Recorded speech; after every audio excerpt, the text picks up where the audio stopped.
All right, let me begin with a word of prayer, and then this will be a little bit different than the other fireside chats where it's just an open conversation. I've got a few questions just to kick things off, since I'm the priest, I guess, to get our conversation going. Then we'll take some questions from you all to have some more conversation. But before we do any of that, let me begin with the word of prayer. The Lord be with you. And also with you. Let us pray. God, thank you for today. Thank you for the saint that we remember today in the calendar of saints, Absalom Jones. And thank you for the powerful message that Greg has already brought this morning. I just ask that you would bless this time, our conversation, that it would be honoring to you, and that you would draw all our hearts more closely to the love you have for all of God's children through what is heard and said today. For Christ's sake. Amen. Amen. Amen. Okay, so just to kind of get things started, got a couple questions to help us get to know Greg a little bit. First of all, Greg, this is an evangelical church, so we'd love to start out by hearing about how you came to have faith in Jesus. So. Well, in the Southern Baptist tradition, which I grew up, this was called our testimony.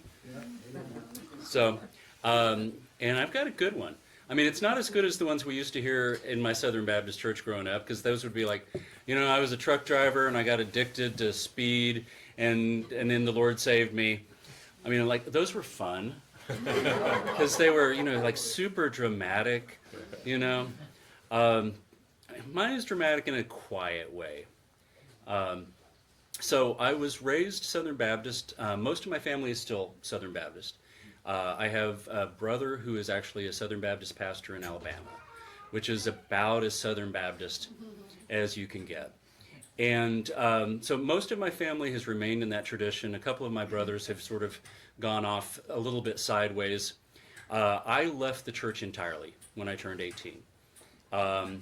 It was not, for me, a very good tradition.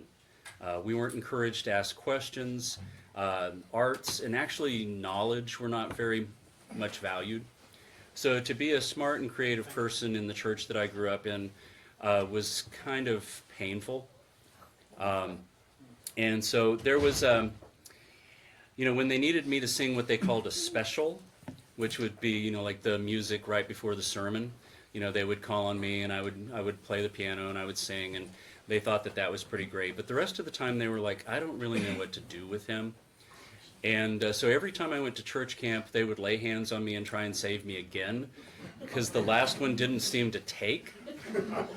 So for a sensitive and kind of quiet person, that was a whole lot of attention. And when I turned 18 and graduated from high school, I left church.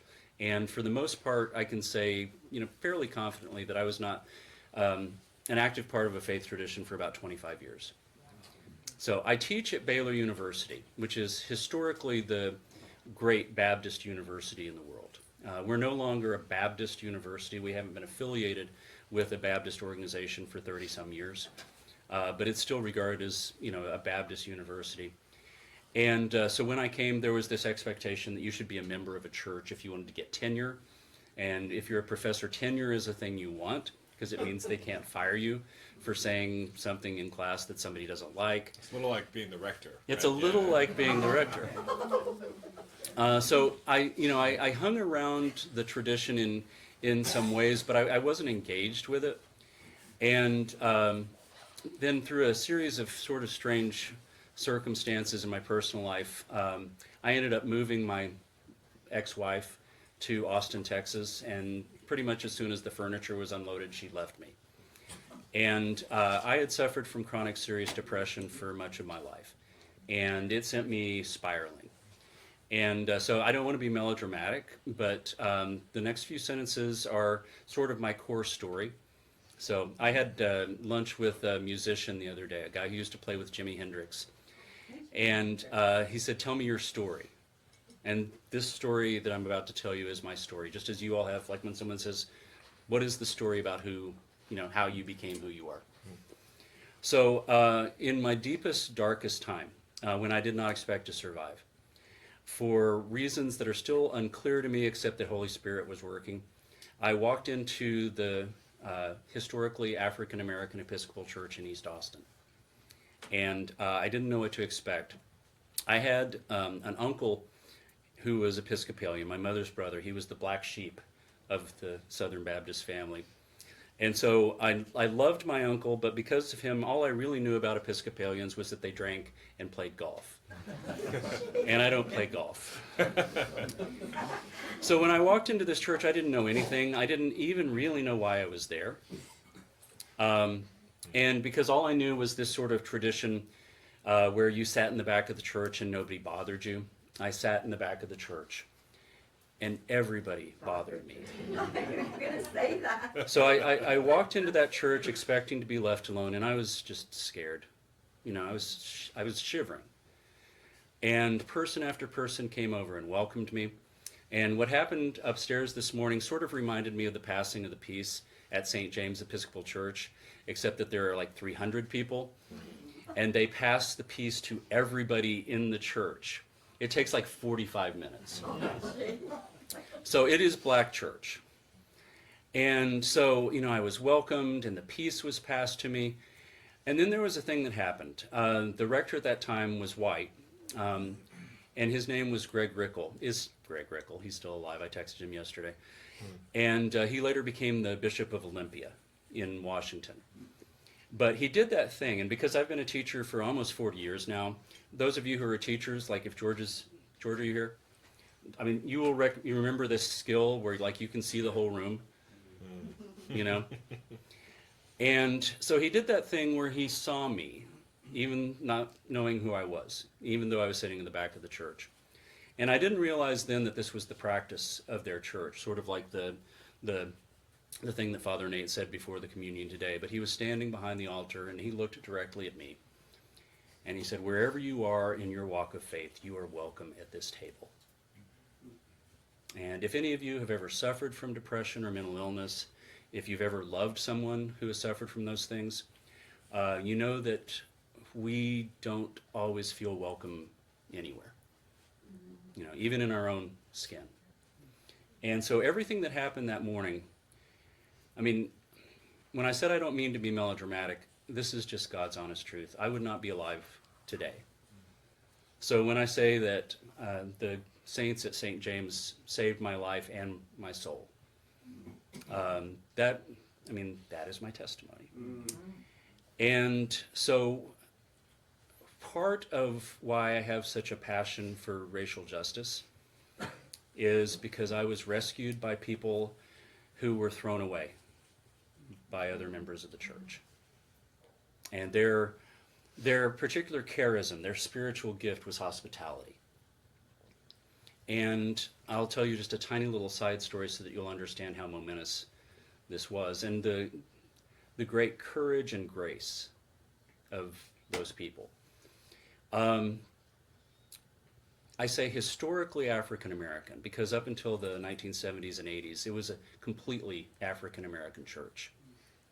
And then white people started visiting, and gay people started visiting, and Asian people started visiting, and the founding members of the church, you know, the beautiful men in their shiny suits and the beautiful women in their beautiful hats, gathered after church one Sunday, and they said, what are we going to do about this?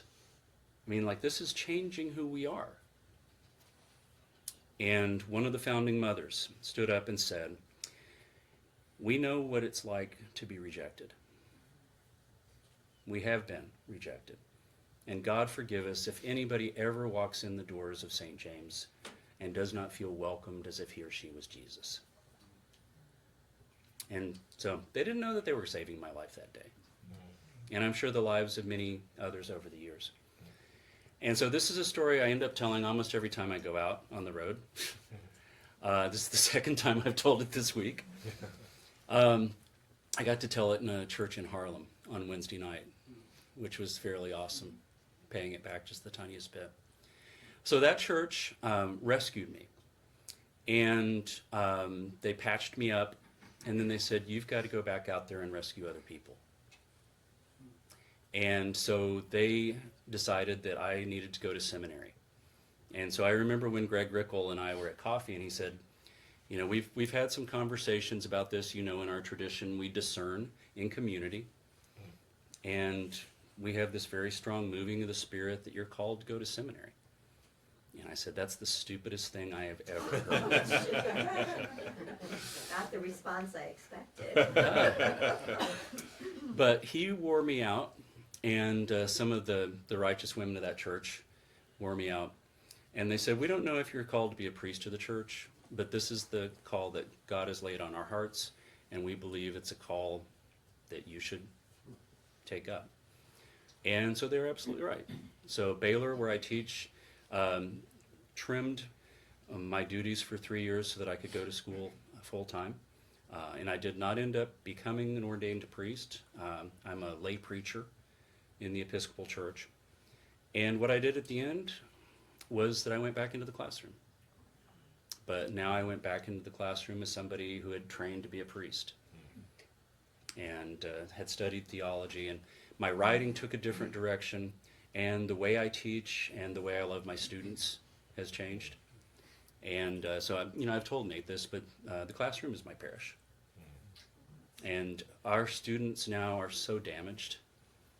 More than half of my students enrolled this semester suffer from mental or emotional difficulties. And some of that's pandemic related. I suspect some of it's related to things like social media. I'm not that kind of doctor. But whatever it is, one of the things that's become like most important for them is pastoral care. So that is a very long relation. But one of the things that I always want church people to know is that the job of the church, like it's essential work. It's not just gathering on Sunday to praise, which is important, but it's rescuing people. And so I always want to drop that reminder. I trust that this is a community that doesn't need that lesson. Whew. Can almost end right there, huh? But let's ask a few more. So you've written over 30 books, as we've talked about. You've got a few here this morning in case y'all want to check it out. And, if you look at the corpus, it's quite diverse. You got a conversation with former Archbishop of Canterbury, Rowan Williams. You got a novel about Parish, which I've read. It's quite good. You've got a book called The Gospel According to James Baldwin, a civil rights activist. You even have a book about rock band U2. Right? Yeah. So, Gospel according to you too. Gospel according to you too. That's right. So, tell us a little about your process and how you came to have such a diverse corpus. Oh, well, I have been writing my whole life. So, my grandmother Irene of blessed memory, and so my parents were Southern Baptist. That was actually their compromise between my maternal side of the family that was Methodist and my paternal side, which was Assembly of God. So like charismatic, Pentecostals. And so my grandma Irene was a charismatic Pentecostal, speaking in tongues, faith healing, all that stuff. In fact, the one funny thing that I can tell you is one of the books that I often teach at Baylor is a book about snake handling in Appalachia. And it's a spiritual autobiography called Salvation on Sand Mountain. And it's by a brilliant writer named Dennis Covington. And I remember asking her one time if her church believed in snake handling. And she just drew herself up. She went rigid. And she was like, that is of the devil. I'm like, oh, okay.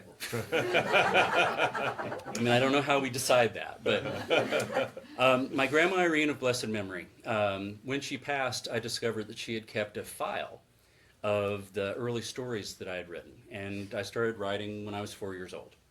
And I was writing and illustrating stories about my future life, where I would become a firefighter or an astronaut or the President of the United States. And so I have been doing this for a long time. And I had said something like this to Nate on the way up. Although I write about a lot of things, they're all related to story in some way, because story is how we understand our lives. And so sometimes I'm writing critical or theological works that help us understand the story of our lives. And it may be through the story of something else. So the story of things written by James Baldwin, or the story of music by U2. And sometimes I'm telling stories that have come to me that I feel like are stories that have been laid on me that I'm the only person who can tell. So Bastille Day is my 5th novel. And before I published any novels, I wrote short stories, and I published 40 short stories. And then after seminary, I leaned really heavily into theology because theology is interesting. Theology is about everything. You know, it's about, who is God, who are we, how do we serve that God, what is it that we're called to do in regard to our neighbors. And so gathering stories around theology and helping to understand who God is and who we are, those are kind of the things that I do. And it is a very strange kind of corpus because I live on a hallway at Baylor where people study one thing for their entire lives. So I recently became the senior faculty member in my department. I've been there 35 years. The person who had been there longer than me retired in May. He had been there for 43. He was one of the preeminent Shakespeare scholars in America. So for all of those 43 years plus grad school, he studied Shakespeare. And that was satisfying to him. And I've got somebody on my hallway who's one of America's leading authorities on Mark Twain.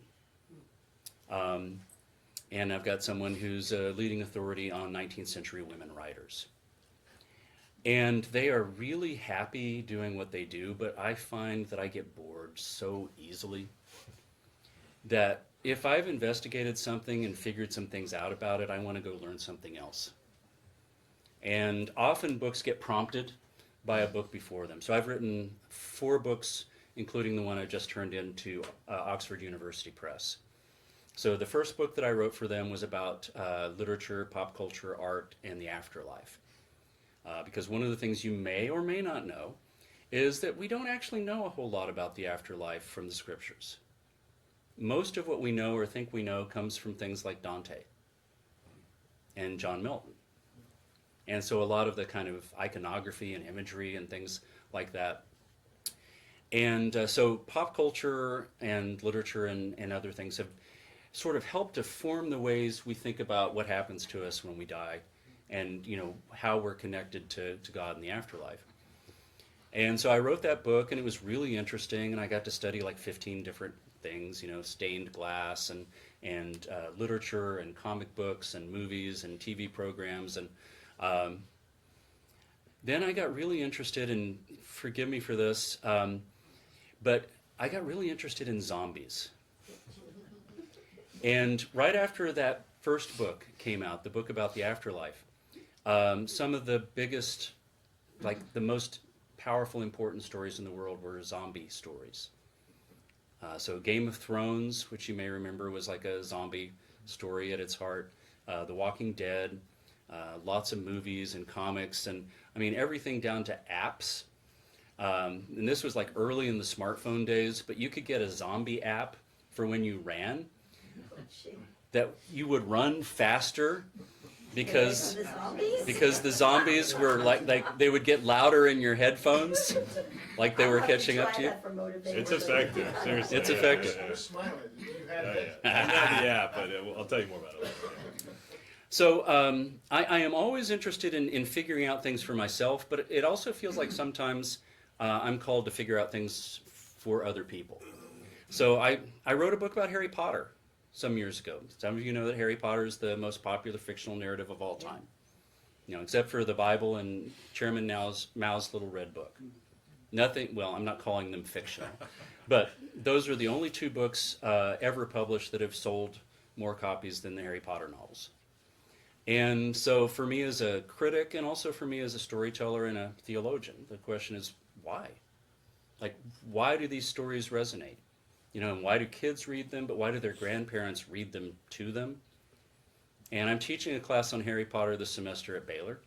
And, I've got people who are reading these books for the 6th and 8th and 15th times. So I'm always interested in figuring things out. And that typically means that I'm not going to spend time like plowing the same row over and over. Fair enough. You've done so much research for your books. How long does it take you to write a book? A long time sometimes. 30 books. That's a lot of books. Yeah, Less than the average mortal. But, Yes. I'm often working on several projects at a time. So this book that I just turned in, I've been working on like actively writing research for 7 years. The James Baldwin book, which is slender, I spent 6 years writing. And I spent probably 6 or 7 years writing Bastille Day. And then this In Conversation book was basically Rowan Williams and I sat down in Cambridge for 2 days and recorded our conversations. And so when he and I get together, that's what we do. He doesn't follow football. He won't be watching the Super Bowl today. So when I come and visit with him, we just sit down and talk. And so it's like me sort of sitting at the feet of the master. Rowan Williams is, I can't say the smartest person I know because I know a lot of smart people. But every time I talk with him, and I've been talking with him for 11 or 12 years, I learn so much about life, about the world. And so we spent 2 days recording like 11 hours of conversation, transcribed it, edited it. That book took like 2 months. So average, it's not so bad. I mean, thank you for asking. Well, let me name. Oh, I got a couple other questions real quick, and then I promise I'll turn it over. But let me name the elephant in the room then, too, because you're a white guy. I am a white guy with even a few white hairs, right? But you're writing about racial justice issues. Yeah. What's up with that? Yeah, I'll throw a little bit more life story in here. I mean, the St. James story is very important to me. Because it was at St. James that I discovered, growing up Southern Baptist, those of you that grew up in a similar tradition, it was really all about individual salvation. And there's a lot of American Christianity that is still sort of geared that way, And there's nothing wrong with that because individual salvation matters. We all want to be reunited, with those we love and, have some time hanging out with Jesus.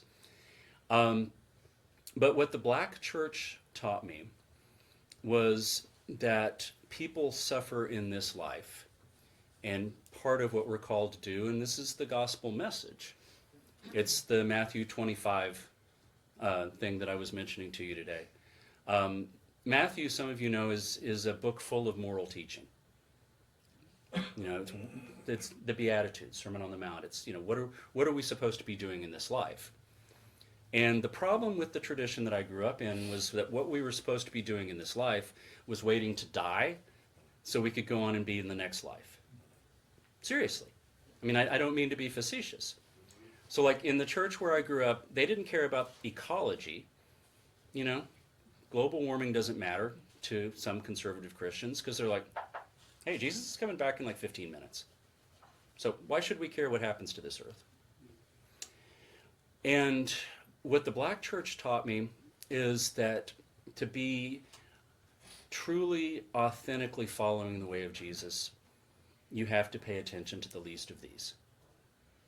And Matthew 25 is the culminating moral lesson in the Gospel of Matthew. You may think it's enough to say, Lord, Lord, to claim that relationship. And Jesus says in Matthew 25, no. When it comes time for judgment, I'm going to look at the people who reached out to those who are in prison, to those who are sick, to those who are marginalized, to the immigrant, to those who are hungry. And those are the people that are going to be recognized as the people who authentically followed my message. And, I grew up with a whole lot of people who cried, Lord, Lord, and thought that that was enough. So if you're going to be a Jesus-y kind of Christian, it means that you're called to pay attention to the lives of people in this life as well. And there are all sorts of lives that you can pay attention to, but for me, the proximate care has been to people who are African American. I started school in segregated schools in the Deep South. I saw how my black classmates were treated differently by students or by teachers and administrators. And even though I didn't have a concept for injustice, kids know what the word fair means. And I knew that how they were treated was unfair. And so that was something goes back to my earliest roots. So I didn't have a vocabulary for it. and I didn't have a theological understanding of it. But over the years, I've tried to lean into that in as many ways as I could, because I am a white person. I am a straight, white, middle class Christian male. And although I don't think of my life as exceptionally privileged, it's been a hard life. I also know from all of my friends who are black or brown that there has never been a day in my life that I suffered because of the way I look. So that's kind of at the heart of it. Yeah. And the last thing I would say about this is that a lot of really well-meaning white people want to be allies to people who are marginalized. And that's a really good step. To move from not caring to caring is always a good step. But I mentioned my friend Kelly Brown Douglas, who's maybe the most important black theologian in the world. She's Episcopalian. She's the canon theologian at Washington National Cathedral, and she was the dean of our Episcopal Divinity School in New York City. And back during the Black Lives Matter marches early on after George Floyd was killed, a lot of my friends were on social media, and some of them were marching, and they were saying, I'm a white ally. And Kelly posted something on Twitter. I still call it Twitter. And she said, I don't want you as my ally. And that was so, and I see some of your faces, because that was my face. I thought I was doing something good, by coming alongside this issue. And so I asked her to call me, and this was back during the pandemic. And so I was spending like 23 hours a day in my bedroom. There were 4 of us in the house. We thought it was a large house before COVID. And then, each of the girls is on Zoom classes, and Jeannie, my wife, is working on Zoom in the kitchen. I'm hiding out. I'm working like 2 feet away from the place where I sleep. And I love this part of the story. It's like a totally random thing, but this, because I'm Episcopalian and I love liturgy and I love sacrament, I think that there are certain things that are sacred and they should be paid attention to and made different somehow, set aside. And so I did not want to take her call at my desk, because that did not feel special to me. I was so sick of sitting at my desk. You guys remember that. So I, fully clothed, got into the bathtub to take her call. And so I remember it like it was yesterday. And so her voice is echoing around the bathroom. And what I love about Kelly is that she loves me, but she will tell me the absolute truth. And I think we all need friends like that. And I think also because she's a black woman, she has put up with so much crap in her life. And so she said, Greg, the reason I said I don't want white allies is because when you say to me, I want to be your ally, and maybe follow along behind you a couple of steps, what you're saying is that this is my problem, and it's my responsibility to solve it. All right, and this sentence is going to hurt because it hurt me. She said, Greg, I didn't create this problem. You did. And only you and people like you can solve it. Now That was the exact response of Malcolm X during his time. Yeah. When Yeah. the whites tried to get on board. So the one caveat I would say is that it would be easy, because this is a thing that white people do, is to say, I'm going to go solve this problem now. And I'm going to solve it my way. Without, for example, talking to the people who are directly affected. So one of the things about reconciliation, no matter who we're talking to, is that you have to be in relationship with people. And you have to know where they're hurt, and you have to know where the healing might be. Because otherwise, we're just going to charge in with our big white feet, our big white clown feet, and stomp around and go, okay, I solved the problem. Hey, Greg, can I ask you a question? Yeah. Going back to your sitting in the back of St. James for the first time, how did you get beyond that sense of worthlessness that really transcends what you're talking about, because I think that's the root of this altogether is Yeah. until we understand our worth in Christ or recognize our worthlessness, Yeah. we're kind of worthless to what you're talking about. And I don't mean that in any kind of hostile way. No, no, no. I identify with your story completely. I mean, I was that person, but it wasn't a black church. It was a mixed church. Yeah. And the pastor there couldn't minister completely to me, so he sent me to St. Paul's Darien. But, so my question is, how did you get past that, that lie inside of you that you were worth less? Yeah. So some of you are familiar with those lines from St. Teresa about how since Jesus is not walking around on the earth at this moment, we are now the hands and feet of Christ. And St. James, the people of St. James were the hands and feet of Christ to me. And I grew up in a tradition where we sang Jesus Loves Me, but I never thought Jesus loved me because the people singing that song didn't love me very well. And it's one of the reasons James Baldwin talks about why he left the church. You know, that the church didn't love enough.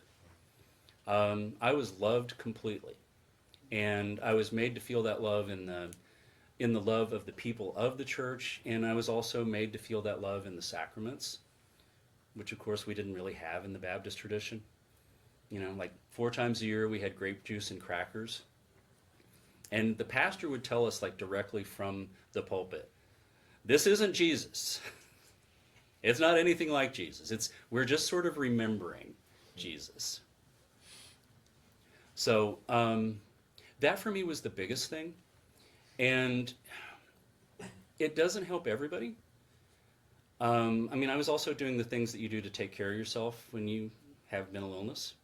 And, you know, so I was medicated for a while. I was in talk therapy. But, I mean, like, the biggest reason, and my grandma Irene would call it a miracle, you know, that church loved me and showed me the love of Christ. And that's the word you used a lot, love.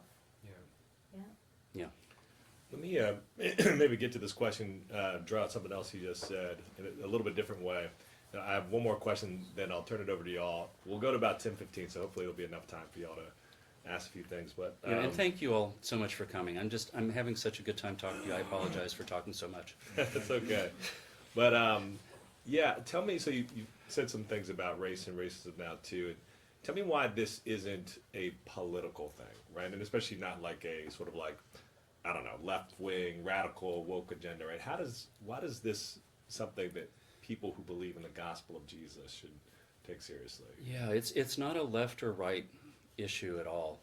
You know, it gets appropriated sometimes by politicians on the left or the right. Mm-hmm. And so I think as somebody who studies these things, I mean, I'll make this blanket statement. I think there are way too many American Christians who put the first part of that descriptor first. You know, and they think about who they are politically before they think about who they are in terms of their faith. And so I wrote a book. I'd like to think it's prescient, but it didn't change anything. I wrote a book that came out during the 2012 general election about how even at that time, people identified so strongly with their partisan political beliefs that they often didn't act in the ways that their religious tradition demanded. And so I think one of the things that has happened is that we've reprioritized our tribalism, and this is very, very general, but there are so many deep divides in American life right now. And it becomes easier, I think, to live in our gated community, our metaphorical gated community, whatever that is. And to find the people who believe like us and think like us and vote like us and even look like us. And so one of the things that the Gospels do, and I will use the word radical, because Jesus calls us to a bunch of things that don't come naturally to us as human beings. To set aside our tribalism and our self-interest, and to actually pay attention to those that are the least of these. And how we negotiate that is one thing. But for me, the racial issue, and you could parcel out any of the ways we think about the least of these, and wherever your passion is, and wherever your relationships are. So I remember I had a friend in seminary that said, "You talk a lot about the poor. Maybe you should meet some of them." I was like, "Yeah, I see the wisdom of that." And then I think the other thing that's sort of happened that has made it seem like a left or right, like a political issue, when it really does feel like, what Kelly Brown Douglas calls it, a gospel call, is that we are inhabiting different media environments now that reinforce the things that we already think. And again, that's on the left and on the right. And I mean, I was just going to say, I noticed in your sermon that you quoted on the one hand Kelly Brown Douglas, but you also, don't tell the bishop this, guys, but he quoted extensively an ACNA theologian by Esau McCulley. So, Yeah. But they're all bringing the same message out of. Yeah, the so gospel story, right? conservative black theologian, progressive black theologian, Yeah. and then Rowan Williams, who is as white can be. Does anybody know what? We remember Rowan Williams, right? Yeah. It's been like 10 years, but he still has like the same terrible hair and bushy eyebrows. It's awesome. One of my favorite cartoons from English newspapers, I've still got somewhere in my office. We were talking about Harry Potter earlier, and it's an editorial cartoon from one of the daily papers, and a bunch of children are following Rowan Williams across a park, and he says to them, "For the last time, I'm not Hagrid." And I'm sorry, that's an inside joke to some of you, but Yeah. Last question, real quick, and so you got this most recent book on James Baldwin, which people who know James Baldwin know that he had a kind of complicated relationship to his faith. So why write a book called The Gospel according to James Yeah. Baldwin? Yeah. So one reason is that I was one of the first people to look at the spiritual elements in literature, film, and pop culture. The very, very first book, you may remember, it was way back. It was a book called The Gospel According to Peanuts. But then there was a book called The Gospel According to The Simpsons. And both of those were published across several decades by Westminster John Knox, the great Presbyterian publisher. Yeah. And several of my first really important books came from Westminster John Knox. And because I'm a teacher and because I'm a writer, it's easier for me in some ways to make those connections. To think about the spiritual connections that are at work, in an artist's life and in their work. So when I wrote my book about U2, I trust that some of you know that U2 are an Irish rock band. And they are all getting up toward my age and perhaps some of your age, but they're also sort of famous because 3 of the 4 members were evangelical Christians. And so they were back before Christian worship music. They were singing Christian lyrics. Psalm 40, right? Yeah, Psalm 40. Yeah. One of their first singles was a version of Gloria. I heard him lead Amazing Grace at a 60,000 person rock concert at University of Virginia, right? We all sang Amazing Grace together because Bono led us, but yeah, it was pretty wonderful. But. So James Baldwin left the church after about 3 or 4 years in which he was a really successful teenage preacher. And so he knew the Bible, and he knew rhetorical techniques, and he knew black preaching. But as I was saying, he felt like the love that Jesus called for in the Gospels was not reflected in the people around him. And I remember a story from, in fact, his most important book is a book called The Fire Next Time, which came out in 1963. And he tells a story about his father, who was also a preacher. And in high school, James Baldwin's best friend was Jewish. And his father said to him one day, "Why do you keep inviting that Jew over here? He's going to hell." And James Baldwin said to him, "He's a better Christian than you are." And his father slapped him. But then it was just out there in the open. It's like, this church that I'm a part of doesn't love. So what Baldwin did is something that I now understand because I've studied it. Like in our contemporary life, it's called deconstructing your faith. So like the tradition that you grew up in for some reason didn't work for you. And I see some heads nodding because, you know, it certainly didn't work for me. And so some people leave the church because they think that God is that thing.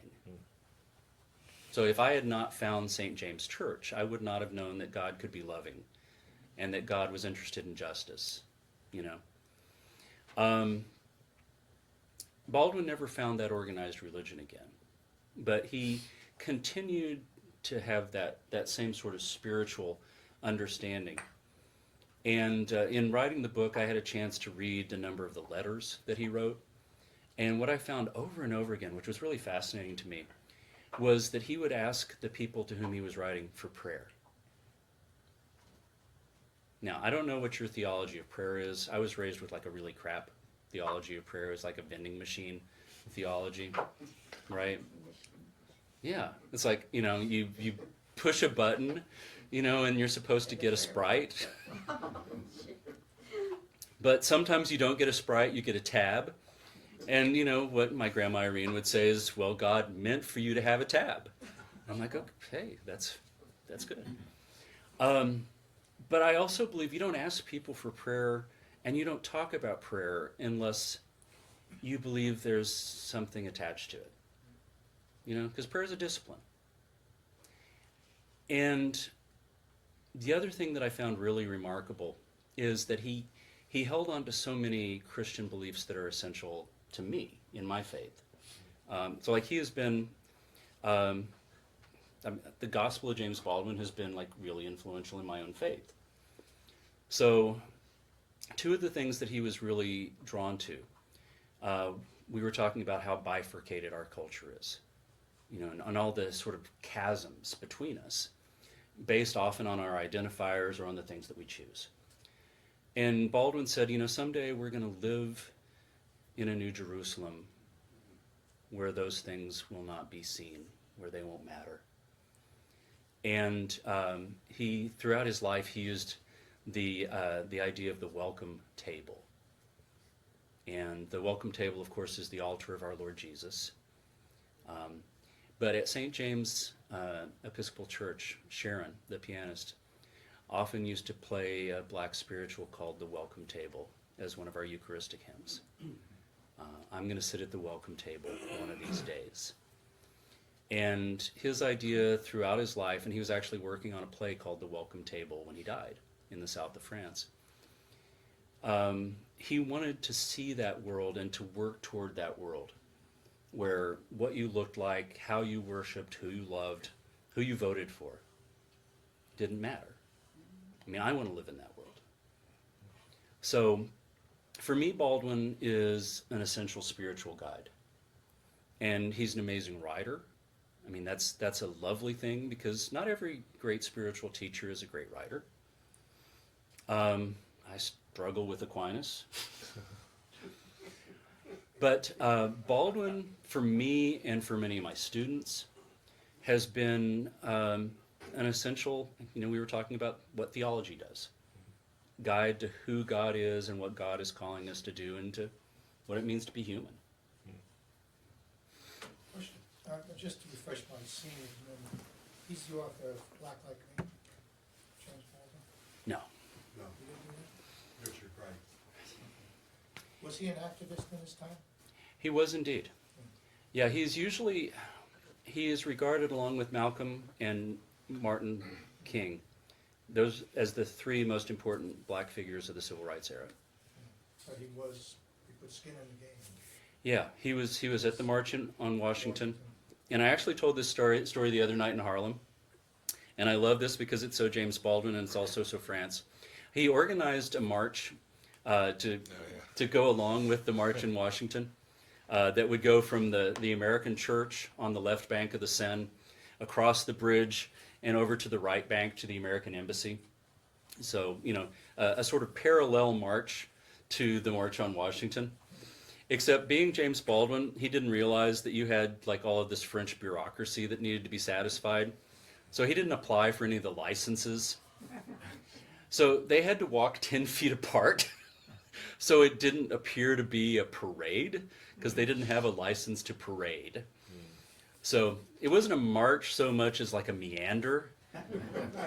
But he was very much interested in this, and one of his biggest calls, he felt like professionally, vocationally, was to be a witness. So to see things clearly, to tell the truth about them, to write about them, to speak about them. And maybe just to come back to your question, many people who knew Baldwin, I was reading a long, like 200-page interview with Baldwin's brother David at the Schomburg Center in Harlem this week. I was doing some archival research. And David Baldwin was just one of like the many people who I've encountered, and I believe this as well, who say he stopped preaching from a Christian pulpit. But he didn't stop preaching the message of Jesus. So I'm fascinated by him. And again, we sort of come back to that question. You know, I'm a white guy. I'm a straight white guy. Yeah. And I actually talk about all those things early on. We could hardly be more different in terms of the identities that people associate with us.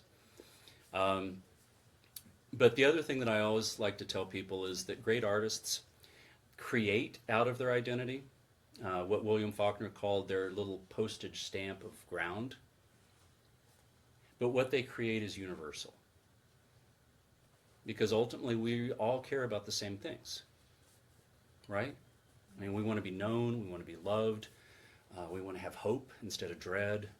We want to live in a world with some kind of justice.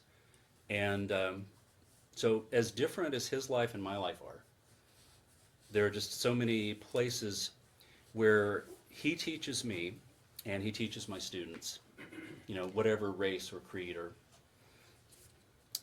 and so I get kind of excited about James Baldwin. You can probably tell this. Yeah, sorry. Yeah.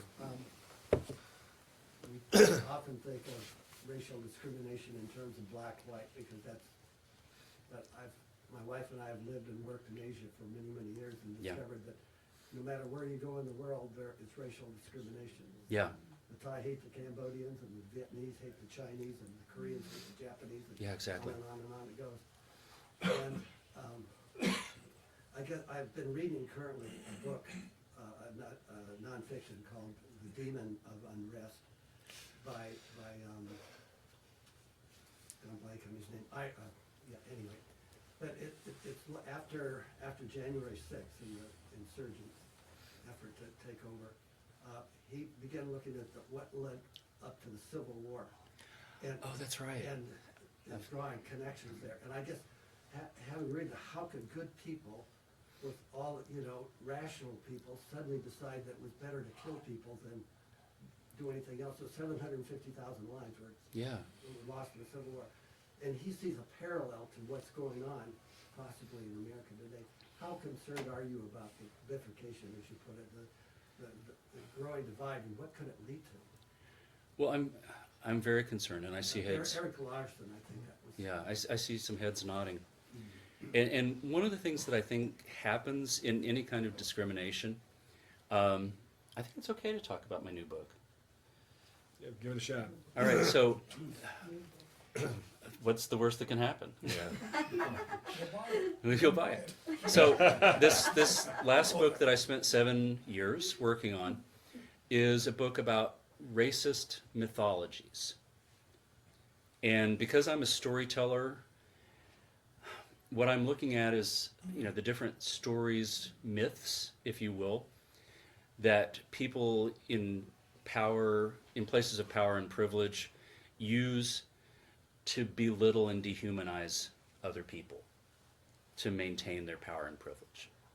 And so I'm writing specifically about white, black, but it could be Cambodian, Chinese. It could be, there's a principle called intersectionality, which means that there are a number of different places where you can say there are these pairs in which here's a superior group that tries to keep a group marginalized or to dehumanize them. And I think what happens, when you go to war, and I mean, I'm told this by people who've gone through basic training, is that you have to stop thinking of the enemy as human. And I think that's what happens in our lives when we stop thinking of each other as human. And that's why relationship matters so much, and the openness to dialogue. I think it's very, very important for me to be in conversation with people with whom I differ markedly. So I've got friends from high school who are ideologically very different from me, and the connection that I have with them is a really good reminder that the places where we differ, they have reasons for the things that they believe. I don't agree with their reasons, but I know them, and I'm in a relationship with them, and in some cases I love them. One of the people I argue with most in the world is my friend Connie. We were in high school speech together.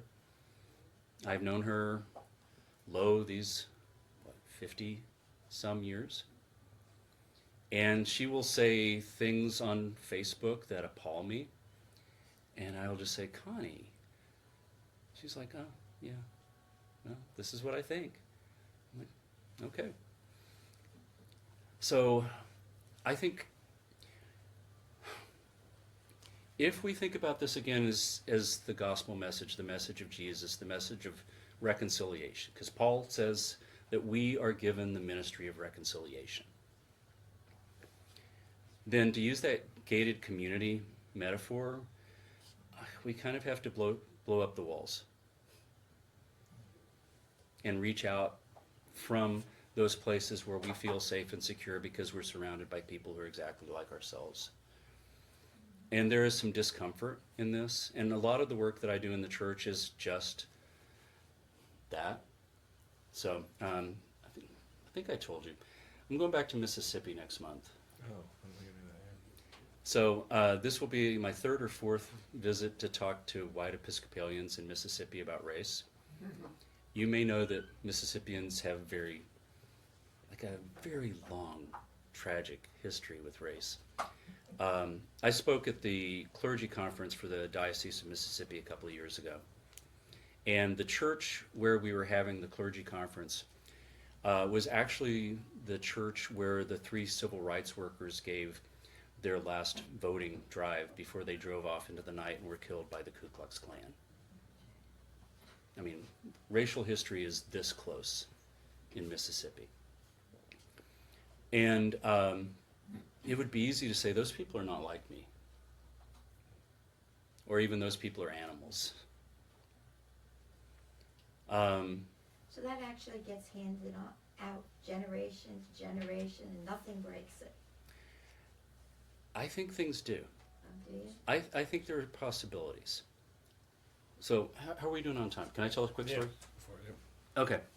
So, Mississippi. I go in to speak to their clergy conference because their beloved community team knows that this is work that I do kind of around the country. This is like the 10th or 12th diocese that I've gone in to talk to white Episcopalians about race. That is my particular charism. I go in looking like this. And usually when you invite somebody to talk to you about race, they don't look like this. I think of it as my secret weapon. Superpower, even. So, actually there was a woman in Harlem at the thing the other night, and I don't think you heard it because you were further down the table. You texted me about it though, yeah. And she was a black psychologist, and she came up to me and she was like, your affect and your dialogue don't match. And I said, what do you mean by that? She said, it doesn't look like those words should be coming out of the mouth of a person who looks like you. I'm like, oh, that's a good thing, right? So a friend of mine from seminary picks me up at the airport in Jackson. And he is actually one of the people on the beloved community committee. Like me, he is white and a little bit rotund. And we're driving to, where were we? I forget which city. but in his pickup truck. And very early on, like he puts my my luggage in the back of the pickup truck, and we get in the truck and we're driving. And he says, "I hope you don't expect anything to happen this weekend." And I'm like, "Good." I'm glad I came. Yeah, say a little more about that. Yeah. And so, I mean, this will not surprise you, because almost all of my friends are clergy. I know this. It is a scary thing for clergy to step out on issues that not everybody agrees on. And he said, our bishop is not leading on this. And he says, there are some of us who are willing to pay whatever price there's going to be. That people will leave the church. This is Mississippi. If we talk about race, people will leave the church. And he said, but unless the bishop is willing to lead on this, everybody's too scared. So we're together for 3 days. They have like these conversations. We studied a movie. And this is another thing that I really enjoy doing, is like shared story. So there's a movie called Crash that came out, 2004. It's kind of just after 9/11. So there's like a lot of kind of existential dread, and everybody's really angry at everybody else. And it's like all these different races and cultures. Black people don't like to watch this movie. Because it's like one like terrible trauma after another. So like Kelly and I show a lot of films together. She does not want to ever show Crash, because she's like, that's just my day. Somebody treats me like that in a like when I get pulled over in a traffic incident. That's a thing that could happen to me any moment of my life. I don't want to see that. But it's really good with white people because there's like this accumulation of outrage that comes, just like one terrible thing after another. And it's not particularly realistic. Roger Ebert said that it was a series of parables, which is actually a brilliant way to think about the film. So we watched the film, we had discussion, we drank a lot of beer, I had some barbecue. But we came to the last worship, and I had no idea where they were. It felt to me like some things had happened, like Spirit was moving somehow. And it wasn't up to me, except for the fact that my being there was an excuse for them to talk to each other. But the bishop was preaching the homily in our closing Eucharist, the bishop that wouldn't lead. And he started telling a story about the Civil Rights Museum in Jackson. And he said there are all these pictures of the heroes of the movement on the walls there. And he said some of them had clerical collars. But not a single one was a Mississippi Episcopalian. And then he said this: it is time and past time for the church in Mississippi to tell the truth about race. And I know we are going to lose members. But this is what we're going to do, because this is where God is. And so whenever somebody asks me, like, is it hopeless? I'm like, no, it's not hopeless. I mean, as long as there are people of goodwill, as long as there are people of courage. It's hopeless if you don't open your mouth. Yeah. Okay, we don't want to see you on 60 Minutes after your trip to Mississippi. Keep it cool, man. Fair. Well, can we thank Greg for his Thank words? you. Thank you. Thank you.